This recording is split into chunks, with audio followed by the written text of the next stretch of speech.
AVN knowledge में आप सभी का स्वागत है। तो हम जो क्लासेस कंटिन्यू कर रहे थे उनमें मैं आप लोगों को ये बता रही थी कि किस तरीके से जो वोकैबुलरी है वो आपके लिए स्ट्रॉन्ग है। और अभी जितने भी एग्ज़ाम्स होने वाले हैं लाइक एसएससी और इन सभी में जो वोकैब है वो बहुत इंपॉर्टेंट है। तो आज का जो टॉपिक हमारा होने वाला है दैट इज़ ईडियम और फ्रेजेस, ठीक है, यानी कि मुहावरे और कुछ लोकोक्तियाँ, ठीक है। तो ये जो टॉपिक है आप लोगों के लिए डेफिनेटली बेनिफिशियल है। तो स्टार्ट करते हैं ऐसे। जो फर्स्ट वो हमारा ईडियम है that is a black slider, ठीक है। जो बैक स्लाइडर है इसका मीनिंग क्या होता है? स्लाइड जो वर्ड यूज़ होता है वो स्लाइड का मीनिंग कहीं ना कहीं पर कुछ इस तरीके से निकल कर आता है कि हम कह सकते हैं कि खिसकना एक तरीके से, है ना। और बैक का मतलब पीछे।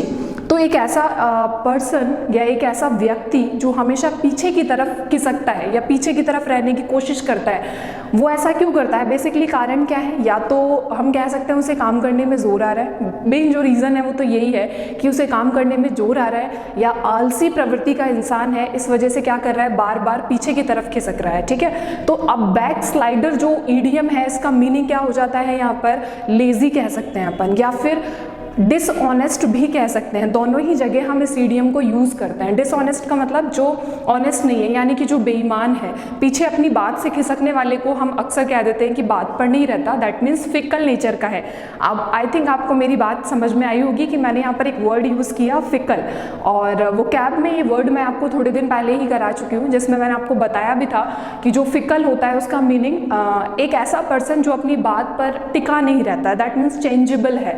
और उसका जो एग्जाम्पल मैंने आप लोगों को बताया था वो वहाँ पर ये बताया कि जो पानी है, जो वाटर है, उसका नेचर भी कैसा होता है? फिकल होता है। क्यों? क्योंकि वो 3 स्टेजेस शो करता है। एक बार कभी सॉलिड फॉर्म के अंदर जब बर्फ है, एक बार हम कह सकते हैं लिक्विड फॉर्म जो आप पानी पी रहे हैं, और इसी तरीके से तीसरा जो है वो हो जाता है आपका गैसियस फॉर्म, यानी कि जब आप पानी को धूप के अंदर रख देते हैं तो वो जो वाष्प बन के उड़ रहा है वो उसकी गैसियस फॉर्म है। यानी कि जो वाटर है उसका नेचर बार बार क्या होता है? बदलता रहता है। यानी कि वाटर का नेचर कैसा है? चेंजेबल है।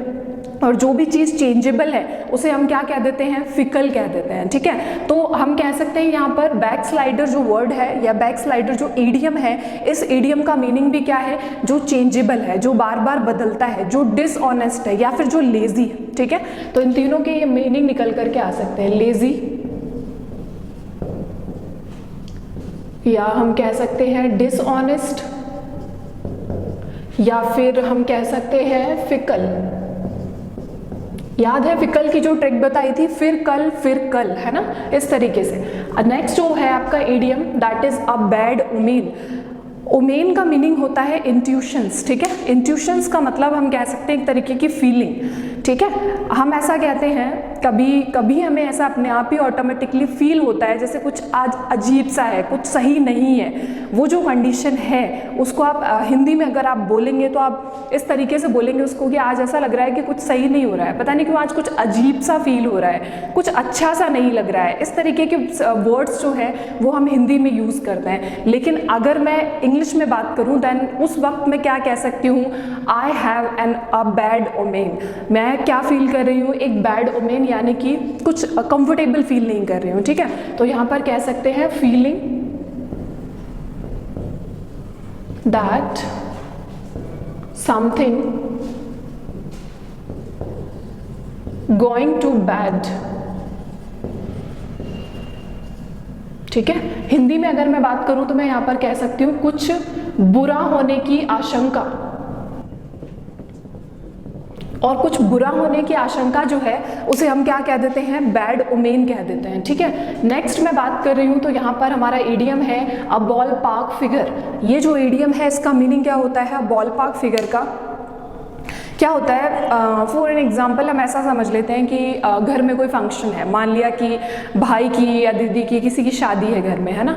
तो जब किसी की शादी होती है तो पेरेंट्स या अगर हम भी घर में बड़े हैं तो बैठ करके हम एक एस्टिमेट लगाते हैं। एस्टिमेट का मतलब एक अनुमान लगाते हैं, एक आकलन लगाते हैं कि शादी में खाने का ये खर्चा, डेकोरेशन का ये खर्चा, कपड़ों का ये खर्चा, इस तरीके से जो डिफरेंट टाइप के खर्चे हैं उनकी यहाँ पर बात होती है। और फिर एक आइडिया लगाया जाता है है कि ये जो शादी है इसमें लगभग अप्रॉक्सीमेट इतना खर्चा बैठने वाला है। लेकिन आप मुझे एक बात बताइए, जो आपने आंकलन लगाया, माना कि आपने सोचा कि ये शादी जो है या ये फंक्शन जो हम कर रहे हैं वो 2 लाख का खर्चे वाला है, ठीक है। अगर 2 लाख के खर्चे का प्रोग्राम है तो क्या ऐसा होता है कि उसमें केवल 2 लाख का ही खर्चा फिक्स होने वाला है? नहीं, 2 लाख से ऊपर भी हो सकते हैं और 2 लाख से नीचे भी हो सकते हैं। दैट मीन्स वहाँ पर आप क्या कर रहे हैं, एक बॉल पार्क फिगर बना रहे हैं। दैट मीन्स हम कह सकते हैं एक इमेजिनरी, एक रेवरी आकलन लगाना, किसी चीज़ का अनुमान लगाना कि ये जो काम हो रहा है वो ऐसा हो सकता था या ऐसा होना चाहिए था। इस तरीके से जो एस्टिमेट है या जो आंकड़े हैं उनका आकलन करना ही क्या होता है, अब बॉल पार्क फिगर होता है, ठीक है। जैसे कि मैं कह सकती हूँ हमने आइडिया लगाया है, जैसे हम एक वर्ड बोलते हैं, हमने आइडिया लगाया है कि लगभग 2 लाख का खर्चा बैठेगा। वैसे ही उस आइडिया की जगह हम क्या यूज़ कर सकते हैं, हमने एक बॉल पार्क फिगर तैयार किया है कि इतना खर्चा इसमें बैठ सकता है, समझे। तो यहाँ पर कह सकते हैं एन आइडिया और एस्टिमेट ऑफ स्टैटिक्स, ठीक है। स्टैटिक्स यानी कि एक आकलन या विचार आंकड़ों को लेकर। ध्यान रखना, ये आप केवल पैसों की जो वैल्यू है आंकड़ों को लेकर, पैसे के लिए ही आप क्या कर सकते हैं, इसका यूज कर सकते हैं, या हम कह सकते हैं कि पैसे के रिगार्डिंग ही आप इसको यूज कर सकते हैं। अब क्या हुआ, नेक्स्ट जो इडियम है वो है हमारा अ बेयर फेस्ड लाई। क्या मीनिंग हो जाता है अ बेयर फेस्ड लाई का? एक वर्ड आपने सुना होगा लायर, या लाई भी सुना ही होगा। मीनिंग क्या होता है लाई का? झूठ, है ना। और मैं अगर बेयर की बात करूं तो बेयर का मीनिंग होता है बंजर। बंजर तो आप सभी जानते होंगे, ऐसी ज़मीन जिस पर अगर कोई खेती की जाए तो वो जो खेती हो रही है उसमें कोई फसल उगने नहीं वाली है, वो जो ज़मीन है उस पर कोई फसल नहीं होगी, ठीक है। उसको हम बेयर कह देते हैं, यानी कि बंजर कह देते हैं। और जो बंजर ज़मीन होती है वो कैसे दिखाई देती है? सफ़ेद दिखाई देती है, ठीक है। तो अगर मैं अ बेयर फेस्ड लाई की बात कर रही हूँ आपसे, तो अ बेयर फेस्ड लाई का मीनिंग क्या हो जाता है? सफ़ेद झूठ। जैसे कि आपने लोगों को बोलते हुए सुना होगा कि यार बिल्कुल ही झूठ बोल रहा है, सफ़ेद झूठ है बिल्कुल, है ना। तो वो जो सफ़ेद झूठ बोला जा रहा है उसे हम क्या कह रहे हैं? अ बेयर फेस्ड लाई कह रहे हैं, ठीक है। यानी कि जो हमेशा ही क्या करता हो, झूठ बोलता हो, उसको हमने क्या बोल दिया यहाँ पर बेयर फेस लाई बोल दिया, यानी कि उसको हमने सफ़ेद झूठ बोलने वाला बोल दिया। यानी कि हम कह सकते हैं जो हमेशा झूठ बोलता है, कभी सच ही नहीं बोलता है, ठीक है। नेक्स्ट है a breath of fresh air. ये आप सभी ने सोचा होगा। चलो जैसे अभी हम शादी के बारे में बात कर रहे थे या किसी फंक्शन की बात कर रहे थे, तो जैसे ही वो फंक्शन कंप्लीट होता है, जैसे ही वो फंक्शन खत्म होता है, उसके तुरंत बाद क्या होता है, अब जाकर के मैंने राहत की सांस ली है। इतने दिनों से तो काम भाग दौड़ और परेशान थे, है ना। तो अब बेयर फेस लाई जो है, सॉरी, अब ब्रेथ ऑफ फ्रेश एयर जो है, इसका मीनिंग क्या हो जाएगा? हम कह सकते हैं राहत की सांस लेना, कंफर्टेबल, ठीक है, कंफर्टेबल। और अगर मैं हिंदी में कहूँ तो मैं कह सकती हूँ राहत की सांस लेना। नेक्स्ट है a clean break. Clean break का मतलब बिल्कुल ही जड़ से उस बात को खत्म करना। जैसे कि बहुत दिन हो गए किसी चीज़ को चलते हुए और अब हमने सोच लिया है कि बस इस बात का फाइनल डिसीजन हमें लेना ही है कि अब हमें क्या करना है, ठीक है। और यहाँ पर ध्यान रखना, ब्रेक का मीनिंग आप सभी जानते हैं। ब्रेक का मीनिंग क्या होता है? टूटना, है ना। ब्रेक का मीनिंग क्या होता है? टूटना। तो अ क्लीन ब्रेक का मतलब जहाँ पर रिश्तों की बात आती है वहाँ पर बेसिकली हम इस इडियम को यूज़ करते हैं। अ क्लीन ब्रेक का मतलब पूरी तरह से रिश्ते को तोड़ना या पूरी तरह से किसी रिश्ते को खत्म करना क्या होता है? अ क्लीन ब्रेक होता है, ठीक है। यहाँ पर मैं लिख सकती हूँ फिनिश अ रिलेशनशिप, ठीक है। और हिंदी में मैं बात करूं तो मैं कह सकती हूँ रिश्ते को खत्म करना। जैसे कि अगर हस्बैंड और वाइफ 2 लोग हैं, उनके बीच में डाइवोर्स हो गया है, ठीक है, तो वो जो डाइवोर्स हुआ है, हम वहाँ पर कह सकते हैं कि उनके बीच में क्या हो गया है, डाइवोर्स की जगह हम जो दूसरा वर्ड यूज़ कर सकते हैं that is a clean break. ठीक है, वहाँ पर हम जो नया वर्ड यूज़ कर रहे हैं that is a clean break between them. ठीक है, उनके बीच में क्या हो गया है, बिल्कुल ही रिलेशन खत्म हो गया है। ठीक है, तो ये सारे के सारे इडियम्स जो हैं वो आपको ध्यान रखने हैं। अभी कुछ स्टूडेंट्स को शायद ये डाउट है कि ये जो क्वेश्चंस हैं वो एग्जाम में किस तरीके से एग्जामिनर पूछने वाला है। ठीक है, तो मैं आप लोगों को बताती हूँ कि एग्जाम में एग्जामिनर जो है वो इन क्वेश्चंस को किस तरीके से पूछेगा। जैसा आप लोगों को सभी को ये डाउट है कि एग्जाम में एग्जामिनर जो क्वेश्चन पूछेंगे वो किस तरीके से पूछेंगे, है ना। तो यहाँ पर मैंने आप लोगों के लिए एक क्वेश्चन भी लिखा है कि किस तरीके से एग्जाम में आपसे क्वेश्चन पूछा जाएगा। जैसे यहाँ पर मैंने लिखा a poor little petunia between the onion page. ठीक है, यहाँ पर मैं क्या कहने की कोशिश कर रही हूँ, ये आपका एक इडियम है यहाँ पर, a poor little petunia between the onion page, और यहाँ पर आपको इसके 4 ऑप्शंस दिए हुए हैं। एक बात आप ध्यान रखेंगे कि चारों ही ऑप्शंस जो है वो आपको डेफिनेटली इंग्लिश में ही मिलेंगे, हिंदी में नहीं मिलेंगे। ठीक है, तो यहाँ पर जो फर्स्ट मैंने लिखा है अ स्ट्रेट फॉरवर्ड पर्सन, ये अगर आप लोगों ने मेरी रेगुलर क्लासेस ली हैं तो मैं आपको शायद किसी एक वीडियो के अंदर ये जो ईडियम है वो करा चुकी हूँ, a poor little petunia between the onion page. शायद उनको इसका जवाब पता होगा कि इसका जो सही आंसर है क्या होना चाहिए। ठीक है, तो यहाँ पर फर्स्ट जो लिखा हुआ है, फर्स्ट जो ऑप्शन है आपका that is a straight forward person, यानी कि स्ट्रेट फॉरवर्ड का मीनिंग आप समझते हैं। स्ट्रेट फॉरवर्ड का मीनिंग होता है बिल्कुल ऑनेस्ट पर्सन अपन कह सकते हैं, यानी कि उसे जो भी कहना है वो आपके सामने ही करेगा, चाहे आपको उसकी बात का बुरा लगे या अच्छा लगे। ठीक है, सेकंड जो है वो है अ मैन विद ट्रबल। ठीक है, दैट मीन्स एक ऐसा इंसान होता है ना जिसकी लाइफ में हमेशा कुछ ना कुछ प्रॉब्लम्स ही चलती रहती हैं, है ना। हालांकि सभी की लाइफ में चलती हैं, लेकिन एक इस तरीके का इंसान जो अपनी परेशानियों से कुछ ज़्यादा ही परेशान रहता है उसे हम क्या कह देते हैं, अ मैन विद ट्रबल, यानी कि इंसान जब भी आएगा तब अपने साथ हमेशा परेशानी ही लेकर आएगा। ठीक है, देन थर्ड जो है a sensitive person with in the group of insensitive person. Sensitive का मतलब एक संवेदनशील व्यक्ति ऐसे ग्रुप के बीच में फंस जाए जहां पर सारे लोग ही कैसे हैं, असंवेदनशील हैं। संवेदनशील और असंवेदनशील का मीनिंग आई थिंक आप लोग समझते होंगे। दैट मीन्स मैं कहना चाह रही हूँ जिसके अंदर कोई सेंसेशंस नहीं है, कोई भावनाएं नहीं है। ठीक है, तो एक ऐसा व्यक्ति जो बहुत ज़्यादा भावनाओं से भरा हुआ है और बाकी उसके साथ में ऐसे लोग हैं जिनके लिए भावनाओं की कोई वैल्यू नहीं है। ठीक है, तो ऐसे लोगों के बीच में फंसना वो इस ईडियम का मीनिंग है, या फिर यहाँ पर हम कह सकते हैं पिटी यानी कि दया।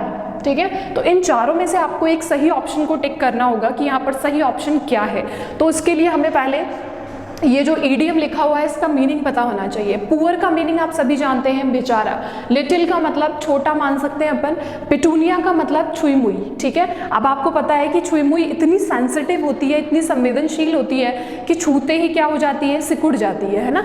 बिटवीन यानी कि बीच में, द अनियन पेज, अनियन का मतलब प्याज और पैच का मतलब हम कह सकते हैं प्याज का गुच्छा, यानी कि बहुत सारे प्याज के जो गुच्छे हैं उनके बीच में एक छुई मुई अगर फंस जाए तो प्याज आपको पता है कि बहुत ज़्यादा उससे एक अपन कह सकते हैं एक तरीके का केमिकल निकलता है जिसकी जो स्मेल होती है वो बहुत ज़्यादा हार्श होती है, काटते वक्त ही आंखों से आंसू आने लगते हैं। ठीक है, तो आप लोग समझ सकते हो कि वो जो है बहुत ज़्यादा हार्श है, यानी कि इनसेंसिटिव है, और जो पिटूनिया है वो बहुत ज़्यादा, यानी कि जो छुई मुई है वो बहुत ज़्यादा सेंसिटिव है, यानी कि बहुत ज़्यादा संवेदनशील है। तो यहाँ पर मैं कह सकती हूँ कि a sensitive person with in the group of insensitive person, that would be the correct answer. ये इसका क्या होगा, सही जवाब होगा। ठीक है, तो आपको यहाँ पर ये समझ में आना चाहिए कि इडियम्स जो हैं उनके क्वेश्चन एग्जाम में एग्जामिनर किस तरीके से पूछेगा। ठीक है, नेक्स्ट इसके बाद और कुछ एग्जाम्पल्स यहाँ पर आप लोगों के लिए इडियम्स के हैं, और ये जो सारे के सारे एग्जाम्पल्स हैं इनके मीनिंग समझते हैं हम लोग। क्या हो जाएंगे, अ शार्प टंग। शार्प का मतलब क्या समझते हो, तेज, है ना, और टंग का मतलब जीभ, यानी कि एक ऐसा व्यक्ति जो बहुत ही ज़्यादा कड़वा बोलता है। ऐसा जब वो जब बोलता है तो उसकी आवाज़ हम कह सकते हैं सुनने का मन नहीं करता है, या उसकी बातें सुनने का मन नहीं करता है। ऐसा बोलता है जो चीज़ें हम कॉमन लैंग्वेज में कह सकते हैं कि चुभ जाती हैं, है ना। उस तरीके के इंसान को हम क्या कह सकते हैं, he is a sharp tongue man. ठीक है, यानी कि ये हमेशा इसी तरीके का बहुत ज़्यादा सार्केस्टिक बोलता है, बहुत ही कड़वा बोलता है। ठीक है, तो यहाँ पर अपन लिख सकते हैं इसके लिए, और आप समझ सकते हो इसको। शार्प का मतलब क्या होता है, तेज, और टंग का मतलब जीभ, यानी कि जिसकी जीभ बहुत ज़्यादा तेज चलती है, यानी कि बहुत कड़वा बोलता है या बहुत ज़्यादा बोलता है, उसको हम क्या कह देते हैं, शार्प टंग मैन कह देते हैं। ठीक है, a person who is sarcastic, ठीक है। हिंदी में हम कह सकते हैं कड़वा बोलने वाला व्यक्ति, ध्यान रखने के लिए। बाकी आपको तो इंग्लिश में ही मिलेगा, हिंदी में तो मिलेगा नहीं है, ठीक है। नेक्स्ट है a slap in the face, और जस्ट इसके बाद वाला जो है वो भी है आपका a slap on the wrist. यहाँ पर दोनों में आपको एक चीज़ कॉमन दिखाई दे रही होगी, slap in the face and slap on the wrist, है ना। यानी कि स्लैप का मीनिंग आप सभी जानते हो, स्लैप का मीनिंग होता है थप्पड़, ठीक है। तो यहाँ पर दो जगह पर थप्पड़ मारने की बात हुई है। पहला जो थप्पड़ है वो आपके फेस पर है, चेहरे पर है, और जो दूसरा थप्पड़ मारने की बात हो रही है वो आपके रिस्ट यानी कि आपकी कलाई पर है ना।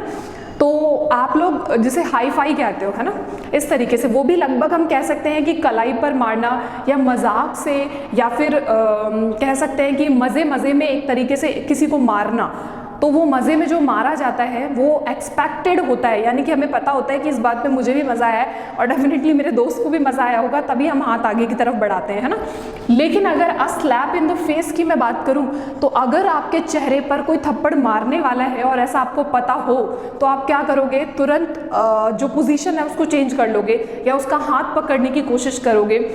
यानी कि गाल पर थप्पड़ केवल उसी कंडीशन में पड़ सकता है जिस वक्त हमें पता ना हो कि हमारे इस बात को कहने पर हमें थप्पड़ पड़ सकता है, समझ रहे हो। तो यहाँ पर यह ध्यान रखना ज़रूरी है कि a slap in the face का मीनिंग होता है अनएक्सपेक्टेड, जिसकी हमने क्या नहीं की हो, एक्सपेक्टेशंस ना की हो, मतलब जिसकी हमने ऐसा सोचा ना हो कि ऐसा भी हो सकता है। अब किस तरीके से हम इसको यूज़ करते हैं, मान लीजिए कि सडन किसी का एक्सीडेंट हो जाता है, तो उस जगह पर भी हम इसको यूज़ कर सकते हैं। It is like that a slap in the face, समझ में आ रहे हो, ये बिल्कुल उसी की तरह है जैसे कि एक स्लैप इन द फेस का मतलब अनएक्सपेक्टेड था, हम लोगों ने ऐसा सोचा नहीं था कि ऐसा हो जाएगा, लेकिन हो गया है, ठीक है। तो a slap in the face का मीनिंग होता है अनएक्सपेक्टेड, जिसकी हमने एक्सपेक्टेशंस ना की हो, जिसकी हमने कल्पना ना की हो, उसको हम क्या कह देंगे, a slap in the face कह देंगे। तो यहाँ पर मैं लिख सकती हूँ अनएक्सपेक्टेड, ठीक है। नेक्स्ट है a slap on the wrist, ये तो एक्सपेक्टेड होता है, ठीक है। अब जैसे कि हम कह सकते हैं कि अगर कोई इंसान कोई गलत काम कर रहा है और उसके बदले में उसको कोई सज़ा मिल रही है, तो वो जो सज़ा मिल रही है वो उसको लीगल मिल रही है, यानी कि वास्तव में उसने जो काम गलत किए हैं उसके लिए उसे सज़ा मिलनी ही चाहिए वहाँ पर। तो यहाँ पर a slap on the wrist का मीनिंग क्या हो जाता है, एक्सपेक्टेड, यानी कि जो हम सोच रहे थे, काम गलत किया है तो सज़ा भी मिलनी है, ठीक है। ऐसा तो हमें भी पता था कि ये काम होने ही वाला है, हम ऐसा बोलते हैं, उस जगह हम कह सकते हैं it is like that a slap on the wrist, यानी कि एक्सपेक्टेड था ये, हमें एक्सपेक्टेड, ठीक है। और हाँ, एक और बात ध्यान रखिएगा, a slap on the wrist को हम इस सेंस में भी यूज़ कर देते हैं, जैसे किसी ने कोई बहुत बड़ी गलती की है, ठीक है, लेकिन वो किसी हम ऐसा कह सकते हैं, गलती तो उसकी बहुत बड़ी है, लेकिन उस बहुत बड़ी गलती के कंपैरिजन में उसको जो सज़ा मिली है, उसको जो पनिशमेंट मिला है वो बहुत कम मिला है, यानी कि बहुत छोटा मिला है। तो उस जगह पर भी हम इसको यूज़ कर सकते हैं और हम कह सकते हैं it is a slap on the wrist for him. समझ रहे हो मेरी बात को, ये तो बिल्कुल ऐसा हो गया कि उसको सज़ा तो मिली बहुत कम, लेकिन काम उसने बहुत बड़ा गलत किया था, ठीक है। नेक्स्ट जो है वो हो जाएगा a straw man. A straw man का मीनिंग क्या हो जाता है, स्ट्रॉ का मीनिंग क्या समझते हो, स्ट्रॉ का मीनिंग भूसा, स्ट्रॉ का मीनिंग क्या होता है, भूसा। और भूसा मतलब जो घास होती है वो तो जब हरी होती है तो फिर भी जब उसको उठाते हैं तो थोड़ा वजन होता है, लेकिन अगर जो घास है, आपको पता है कि जो पत्तियां हैं वो वेपराइजेशन करती हैं, यानी कि वाष्पोत्सर्जन करती हैं। तो वाष्पोत्सर्जन के दौरान जितना भी पानी उन पत्तियों में होता है वो सारा का सारा पानी वाष्प बनकर हवा में उड़ जाता है, और वाष्प बन के जब हवा में उड़ गया तो वो जो पत्तियां हैं या वो जो भाग है वो कैसा हो जाता है, बहुत हल्का हो जाता है, वो जो भूसा है वो बहुत हल्का हो जाता है। तो अ स्ट्रॉ मैन का मीनिंग हम कह सकते हैं कि अ थिन पर्सन, पतला जो व्यक्ति होता है उसे हम कह सकते हैं कि कैसा है, स्ट्रॉ मैन है, ठीक है, अ थिन पर्सन, ठीक है। नेक्स्ट अगर मैं बात करूं एस एन एग्जाम, ठीक है। ये आपका नेक्स्ट इडियम है एस एन एग्जाम। तो ये एस एन एग्जाम जो आपका इडियम है, इसका मीनिंग क्या होता है? एस का मीनिंग शायद मैंने आपको पहले भी कभी बताया होगा, जब मैंने आपको एक इडियम कराया होगा S up in the sleeves, ठीक है। वहां पर एस का मीनिंग मैंने बताया था आपको, एस का मीनिंग होता है इक्का, ठीक है। और एन एग्जाम का मीनिंग क्या समझते हो आप? एग्जाम में इक्का, इसका मतलब ये है कि लोग जो आपसे एक्सपेक्टेड रिजल्ट सोच रहे थे, या उन्होंने जो रिजल्ट आपके लिए एक्सपेक्ट कर रखा था, उससे आपने एग्जाम में बहुत कुछ अच्छा किया, तो वहां पर हम क्या कह सकते हैं? एस एन एग्जाम, ठीक है। तो हम यहाँ पर लिख सकते हैं परस्यूइंग बेटर इन एग्जाम, यानी कि एग्जाम में कुछ अच्छा करने की जो कोशिश है उसी को हम क्या कह देते हैं? एस अप एन एग्जाम कह देते हैं, ठीक है। कोई डाउट यहाँ तक? तो ये सारे के सारे जो ईडियम्स आज मैंने आपको कराए हैं, ये सभी ईडियम्स आपके लिए बहुत बेनिफिशियल है, और आगे जितने भी वीडियोस आते रहेंगे उनमें हम वोकैब, ईडियम्स और ग्रामर वाला जो पोर्शन हमारा चल रहा है उसे हम कंटिन्यू रखेंगे, ठीक है। तो आप आज के लिए इतना ही। जो हमारा नेक्स्ट वीडियो होगा उसमें हम डेफिनेटली कुछ नए टॉपिक्स और कुछ इंटरेस्टिंग फैक्ट्स के बारे में चर्चा करेंगे। तब तक आप लोग ये वीडियोस देखते रहिए, चैनल को लाइक और सब्सक्राइब कीजिए और बेल आइकन को दबाना ना भूलें। Thank you.